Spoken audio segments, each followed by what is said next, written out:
In this video we take an honest look at NiceHash to understand how well it works as a crypto mining platform and what you should realistically expect. NiceHash is known for making mining simple by automatically choosing the most profitable algorithm for your hardware and paying you in Bitcoin, which is appealing for beginners who don't want to manage individual coins or mining pools. The setup is generally easy, the interface is clean, and the platform offers profit estimate tools that help users gauge potential returns. However, publicly available feedback shows that real earnings often end up much lower once you factor in service fees, fluctuating demand on the hash power marketplace, and electricity costs.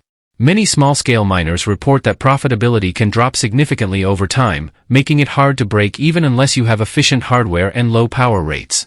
Users also highlight concerns about occasional withdrawal limits, minimum payout thresholds, and the fact that everything is centralized, meaning you rely entirely on NiceHash for custody and payouts.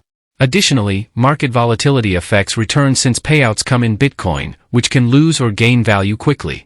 Overall, NiceHash is convenient and beginner-friendly, but it's far from a guaranteed profit source and works best for those who treat mining as an experiment rather than a steady income stream. Subscribe to stay updated with more honest and practical crypto platform reviews.